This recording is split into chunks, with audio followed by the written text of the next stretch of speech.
Hey everybody, welcome back to Double D Vintage Baseball Cards. My name is Dylan. Man, I'm just doing a video here because I've been really diving into my collection lately. Really thinking deeply where I want to go next, where I want my funds to go, because I am out of cards to sell. Whatever I got listed on eBay and a few others in a box that I'm ready to sell, that's it. So I've done the great purge over the last 2 years that completely morphed my collection. I even had boxes of cards that I'm putting back in my collection now. I'm just doing something, making moves right now, but not making moves, thinking of my next move.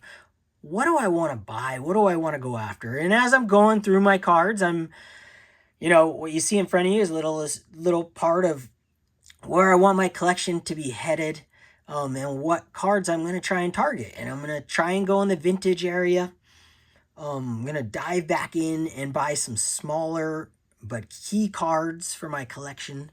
And that's where I'm going to take you guys tonight. Just cards that I have in my collection that inspired me and where I'm going to kind of focus. And I'm going to show cards that kind of pop around. I got a whole bunch laying out right here. First, I want to shout out to Andrew. He's in the comments. Andrew always leaves the best comments. He's in the live chats. Awesome guy. Cal Ripken Jr. I told you I would share one. I just slabbed this up. This is a trade from Lou Rock. And this is a Topps Tiffany 1984. Ripken had the highest WAR in all of Major League Baseball in 1984. Stats of 84 were batted .304, 27 home runs, 195 hits, 86 RBI, a 10 WAR.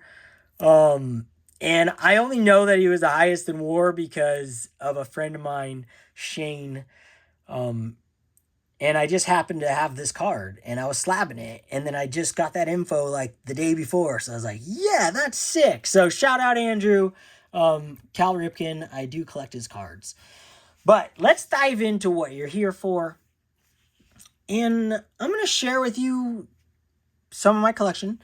Some you may have seen, but all the cards that you see from here on out are going to be forever cards unless by magic I find another copy that's better, or I just love having doubles. So maybe I have a double, but I don't intend to sell any card you're pretty much going to see from here on out. I mean, there's always exceptions. Do as I say, not as I do. But right here, you got this 1955 Whitey Ford Bowman. Look at this card.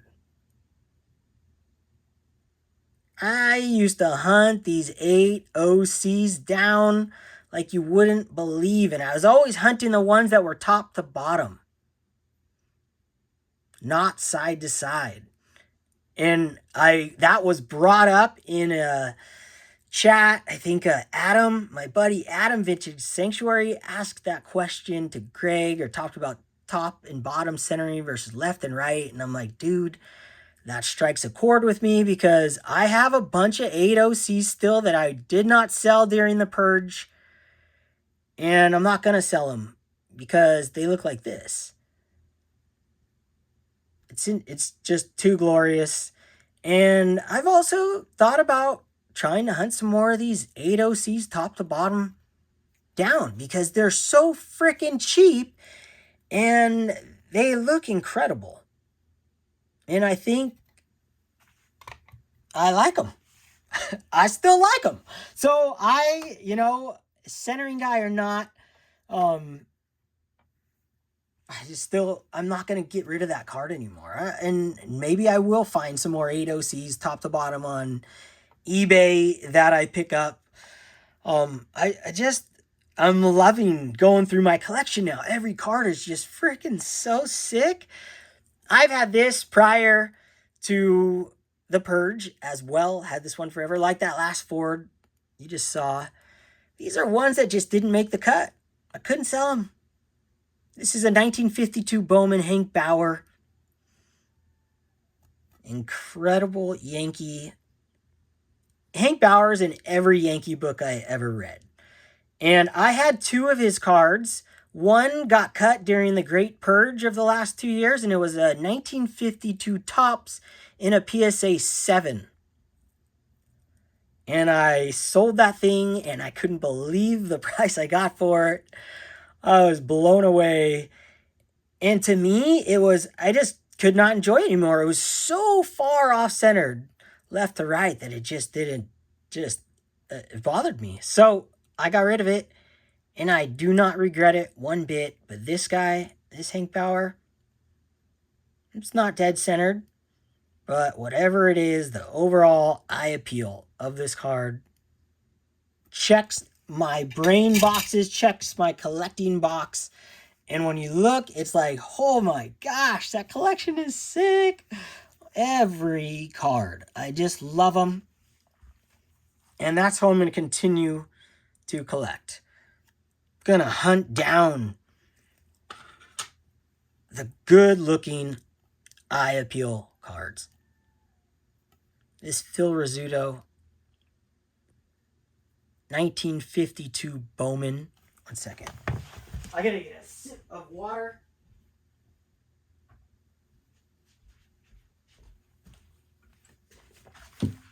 Oh, sorry about that. My mouth was dry. This 1952, talking too much, because I talk too much. This 1952 Bowman, Phil Rizzuto. I have always loved this image. The Scooter, always loved Phil Rizzuto, always in all the Yankees books. In the Hall of Fame. And this card is just awesome. I love the image on this card. Everything about this card. Do I love this card? Yes, I do love this card. Woo, baby, it's got the glorious wax stains. These were 1 per pack, and I think they had a different type of pack too. You get a couple. So most of these, like 50% of them, have wax stains. So that doesn't bother me one freaking bit. Give me those wax stains. I don't think that really affects the grade too much on PSA for the Bowman because of that reason, but I could be wrong. Look at this Al Kaline 1955 Bowman TV design. Beautiful card. And a 5.5. I love 5s. I will say this.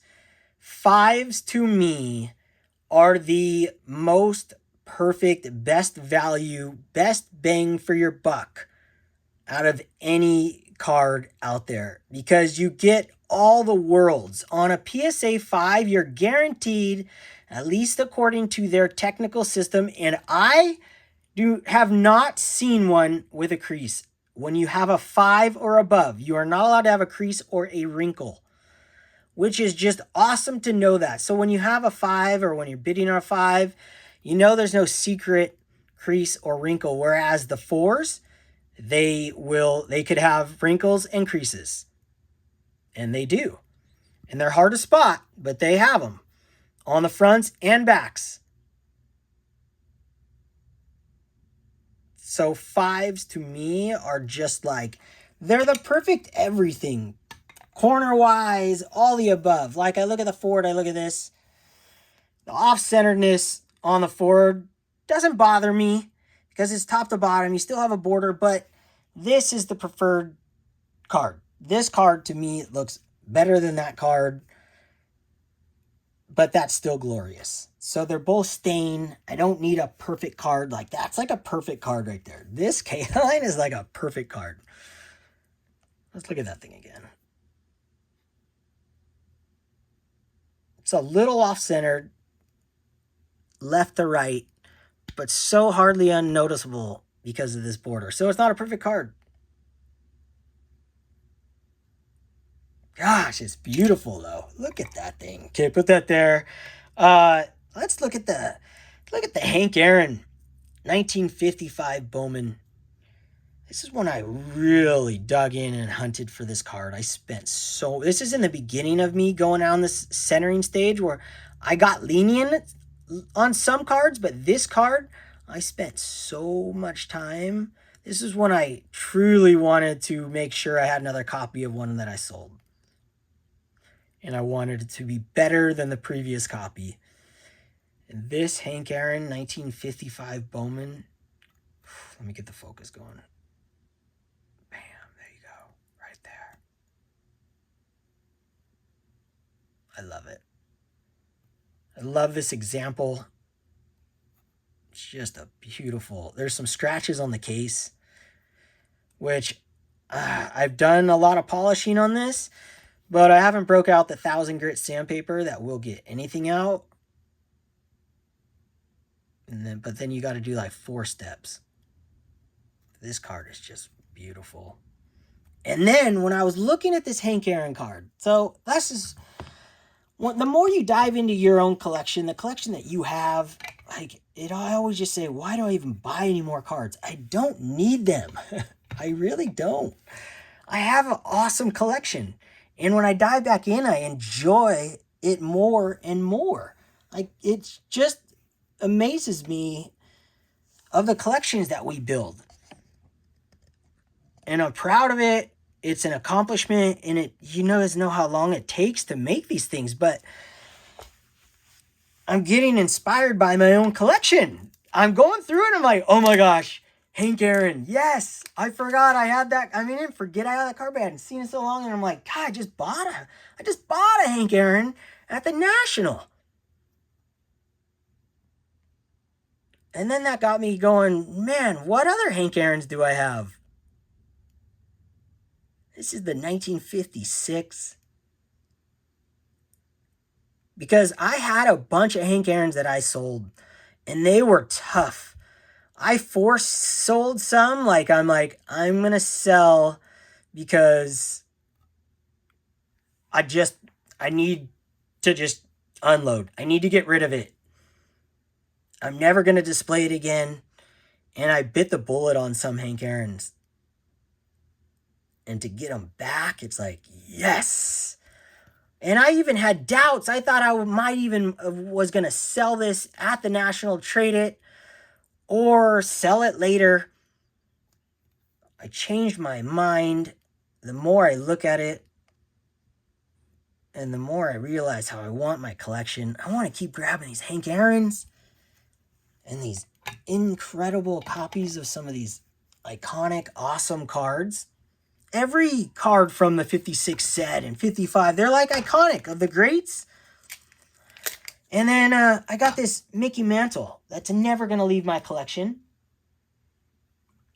I'll take this one with me to the grave. I bought this for my buddy Ernest over here where I live years ago in raw form. It was the first Mickey Mantle that he had ever sold from his collection. I cracked the code and I picked this one out of his collection. This is way before I was going after dead-centered cards. But the eye appeal on this, there's no creases or wrinkles. He let me take it all the way out to the penny sleeve, so I really dug into this when I bought it. And I think it's beautiful. The image is fantastic. The back is cherry. It looks like it's maybe miscut over here on that.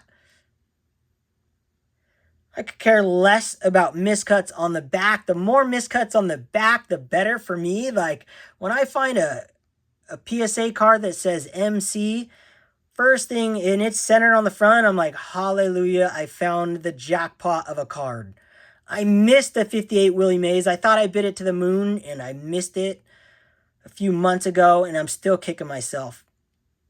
The front looked like an 8, and the back was miscut. This mantle, man, this is one of my favorite mantles of all time. Digging back through, where am I going to go with my collection? So, where am I going? I'm going for Hank Aaron's run.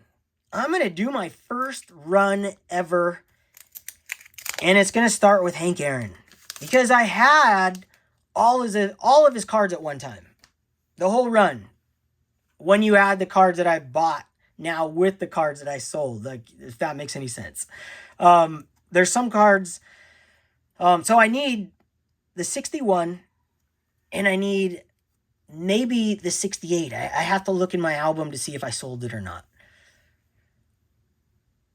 But I have all the others. And I have all the other ones in forever copies.